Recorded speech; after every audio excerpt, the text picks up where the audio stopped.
Dan George with Eddie Hearn. Eddie, pleasure to speak to you. Thank you very much for your time. Last time we spoke was at the Copperbox Arena in London when Johnny Fisher knocked out Alan Babbage in record time.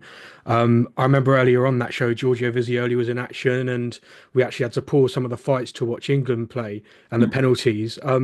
It's only right because that's what we kicked off the interview of last time, as I can ask you about England this time, and I know that it's only a month until Thomas Tuchel takes over the first camp. Are you confident that he can bring success to the Three Lions? Yeah, I mean, listen, my football knowledge is fairly limited. I'm definitely a casual, especially this season, being a Spurs fan as well. But listen, I think honestly, who knows is the answer. Who knows? I mean, who knows what's right? Who knows what's wrong? This is obviously a quality manager, and we've got a quality team. But as I found in my very brief tenure as a vice chairman at Leyton Orient Football Club, over the years, some people have the ability to get players to click and to work for each other. And, I mean, you only got to look at Forest at the moment. It's probably the best example of that. There's so much more value in a manager that can do that than a manager that might be a technical genius, but perhaps can't motivate a team of players. For me, the England team should be incredibly motivated to represent their country. I do feel like over the years, probably the value of the badge isn't quite what it is to players anymore. And I think that's not necessarily their fault. That's just a state of the business of the sport and the business of the game. So, you need to revive that patriotism. You need to make the players understand what it means to wear the shirt. I think Southgate did that to an element. I mean, there's obviously clearly a few players that weren't happy, and he said that and he said that. But generally, I think if you can get the team motivated and playing like it means something to them, and like I said, they're fully motivated, why shouldn't we be a force? Mm. But, short answer, absolutely no idea. Well, we've got everything crossed, so hopefully they can. On to boxing, the next gen show that you had on Friday in London last week. What were some of your kind of main takeaways and reflections on the night? I think it's one of the most, as I get a little bit older and longer in the tooth, one of the most pleasing parts of my job is seeing that younger generation come through and like headline their own shows and get that star-studded treatment and really see if they're ready, I guess, to sort of progress to headlining or co-main eventing a bigger show. And we were completely sold out. It's a nice venue, only holds a couple of thousand, but it's a really good atmosphere, a good Friday night of boxing with a lot of competitive fights. So, the fighters that are starting the early parts of their career are still getting tested. And then you've got fighters like, Jimmy Sain stepped up, boxed really well. Janae Boston, got a draw. I know he's not a London fighter. And then, of course, George Liddard, who stepped up and had his, I texted him the other day. He said, "Oh, I loved it." I said, "That was your first real fight, wasn't it? That was the first time you really fought someone that was really, really desperate to win and was a big, strong man." And, he looked great. And you got a real nice mix there. Sains, Visioli, Liddard, Buttigieg as well. I thought boxed really well early in the card of those kind of London-based fighters that look like they're going to be one, massive ticket sellers, and two, certainly future domestic champions. And then the plan is to build them into world-class fighters. Mm. And I guess the two I wanted to focus on, particularly based off the area that I cover for the BBC, Giorgio Visioli and Taylor Bevan both got links to Hampshire, and they both had really exciting and interesting wins, respectively.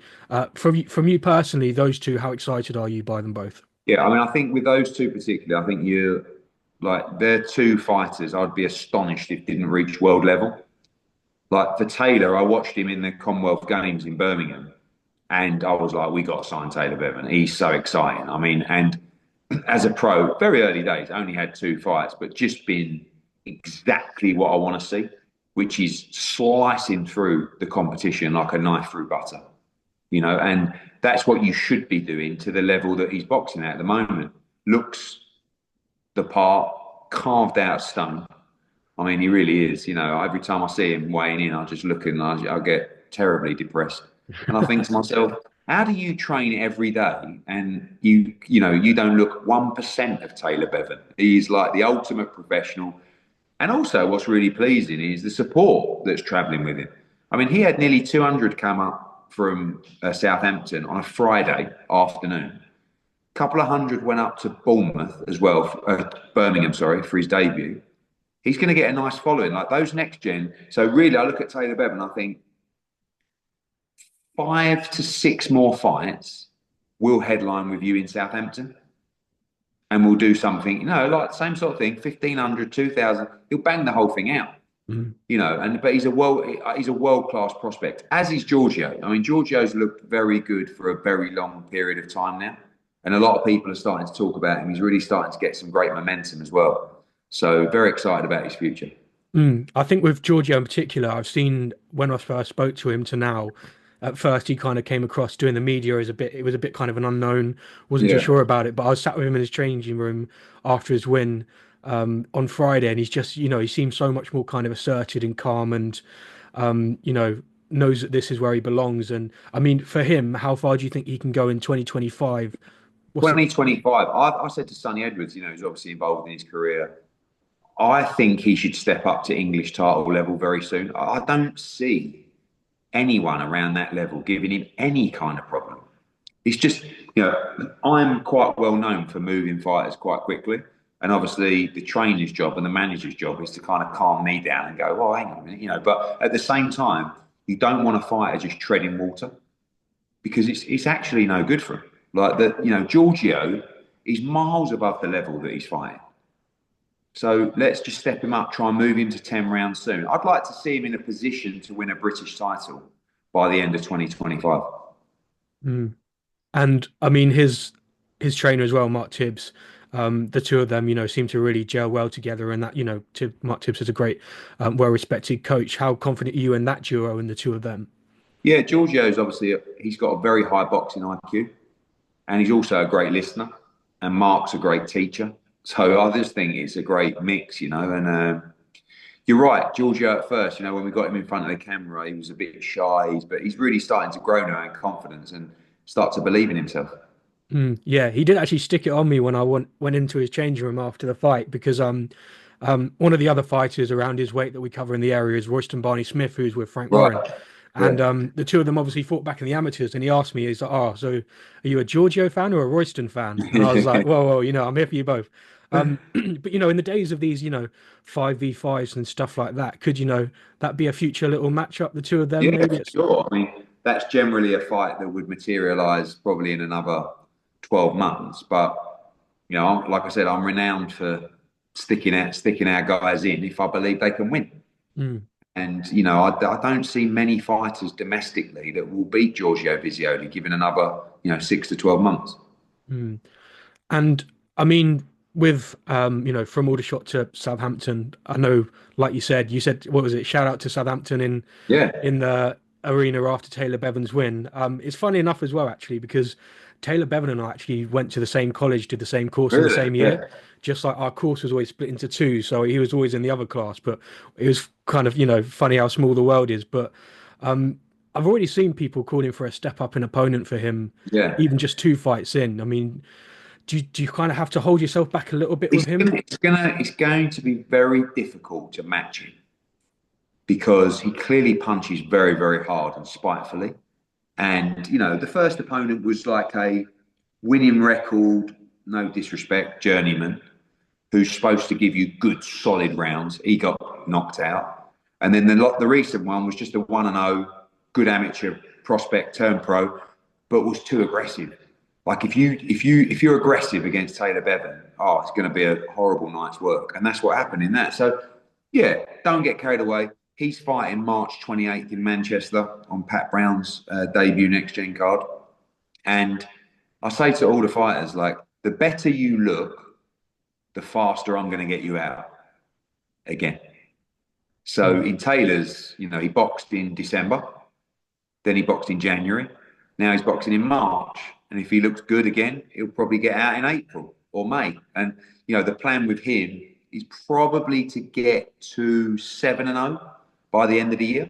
And then if he continues to look impressive, probably throw in a US debut in there as well, because that's like the ones, the UK fighters that shine the most.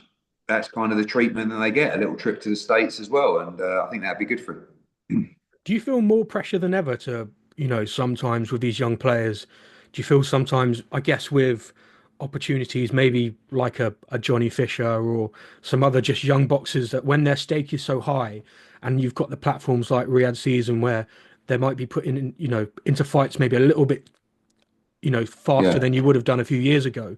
Do you feel the pressure more than ever now to kind of try and be a bit more calculated with their careers when there is that pressure to put them out there straight away? I do, but at the same time, you want to find out what you've got. Like we'll never overmatch a fighter in their development.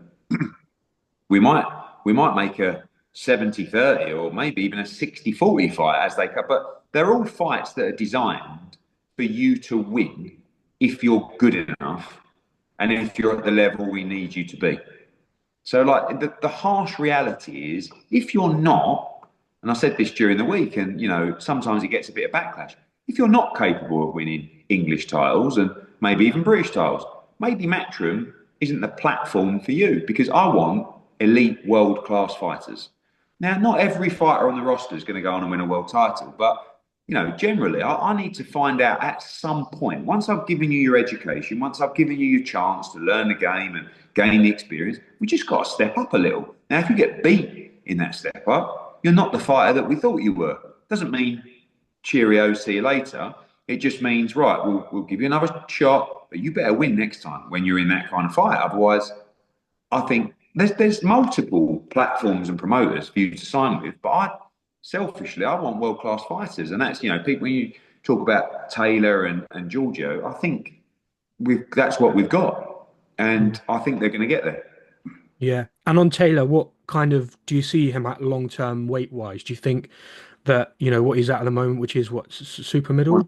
Yeah, I think Yeah. so. I mean, he fought a bit hard. I think he fought a bit heavier in the amateurs because obviously same day weigh-ins. Weirdly, that although it's only £7, feels like quite a big physical jump from 168 to 175, which is super middleweight to light heavyweight. So Mm.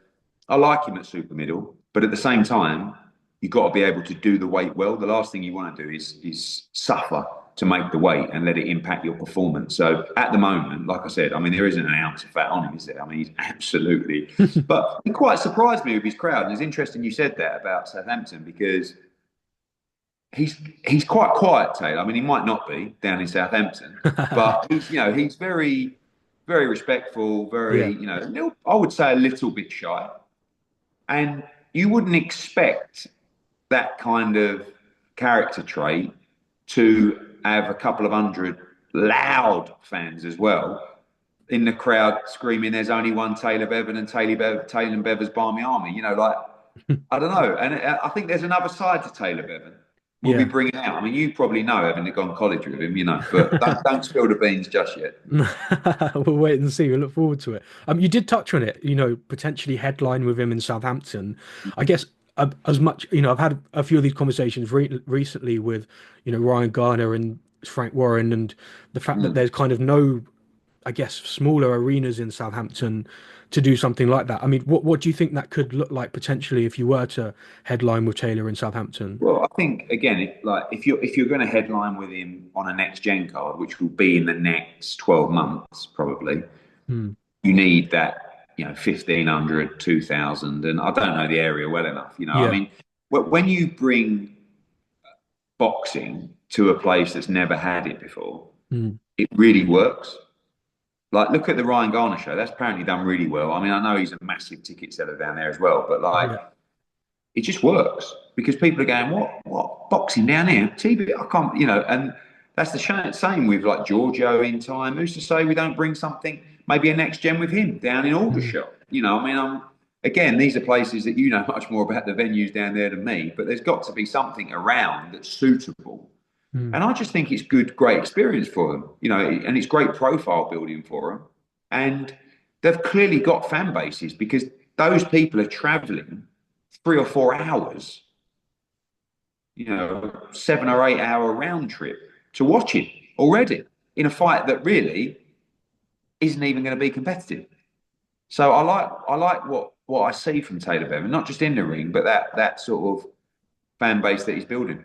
And just the final fighter or matchup I wanted to talk about, Jordan Flynn from Oxford. It looks like, third time lucky, the fight with Cameron Vuong. Uh, how much are you looking forward to? Well, I guess we're going to see it Well, all over again, aren't we? We've seen it hopefully, before. yeah, hopefully we get him in the ring this time. I'm Yeah. sure we will. And look, I thought that Cameron Vuong was lucky to get the win last time in a very, very close fight. But it was a big step up for him, probably maybe a little bit too soon, just like we talked about earlier. And I think now someone like Jordan Flynn, who was probably quite a big underdog in that first fight, might be looking at this going, do you know what? I can really like him and really fancy the job. I'm sure he thought he could win before, but yeah, I think it's a really interesting fight. And look, Jordan Flynn can fight. He's not, he's a decent fighter. He was a great amateur as well. And it's a really, really good fight. And it's a big fight for Cameron coming off the Gwyn fight. So yeah, looking forward to that one, March 28th. Do you think there's even more pressure on Cameron that he needs to Yes, get the win? Yeah. definitely. Mm. Because, sometimes when there's a close fight and you get the decision, for some reason, fans like to blame you for the fact that you won the close decision. Johnny Fisher's another example of that, you know. And so Cameron's got to bounce back. So there will be a little bit of a feeling from fight fans, oh, you got a little bit lucky against Gavin Gwynn. But I believe Cameron will prove his quality in that fight. And then we will rematch Gavin Gwynn and he'll beat him better, in my Mm. opinion, next time. He's a very good talent, Cameron, and he's moving very quickly in relation to his age and his experience. And just finally on Jordan, if he was to, pull off a shock and to beat Cameron Vuong, how big could that be in his career? Huge. I mean, as you know, winner stays on always, And if he was to beat Cameron Vuong, it would set him up for a nice contract and plenty of activity.